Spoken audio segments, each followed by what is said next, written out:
Hi people. We all know castling is important for our king. Our opponent also knows it is important to castle. Keeps our king safe and connects our rooks. But what if they don't castle in time? Well, from there we should try to stop our opponent from castling. It's a lot easier to attack a king left in the center than when it's in his castle.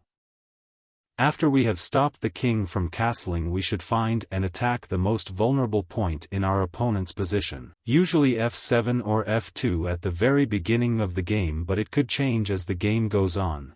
Then we try to open up the position as much as we can to attack successfully. If we open up the files, we can bring over our rooks to attack from afar, open up diagonals to attack with our bishops. The more open the position is, the better it is for us. We also need to take away our opponent's best piece. Whatever is holding our attack back, we must get rid of it. Lastly, don't make any meaningless moves. Start attacking as quickly as you can. If we give our opponent a couple moves to move around, they can possibly get out of the center or arrange their pieces very good and stop our attack from being as strong. Now let's look at some examples. Here the black king is left in the center. Has not developed their bishop yet and decided to launch an attack before fully developing, as you can probably tell from the amount of pieces left on the board. Black is up by 2 points, but the position also matters when deciding what piece is more valuable. The bishop here can't move anywhere, so I say it's worth the same as a pawn. We have a strong mating attack, but one of black's pieces is stopping our attack. Which piece is it?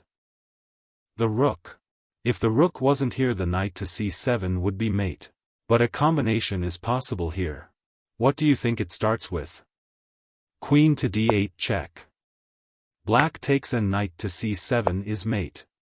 Black's king is in the center again. It can't be attacked that easily. White needs to open the king a bit. So white sacrifices the rook, allowing the queen and rook to be able to get to the king. Queen to d7. Black takes and rook to d7 is mate. If black instead took the rook with their queen, then queen takes on e8 and rook to h8 is mate. Let's look at one more example. The black king is left in the center. The white king is safe in the corner. White has sacrificed some material to open up the e-file and wants to prevent the black king from castling away into safety. So what do? They sacrifice their rook to make the king walk towards the center. Queen to e5 check. King to d8.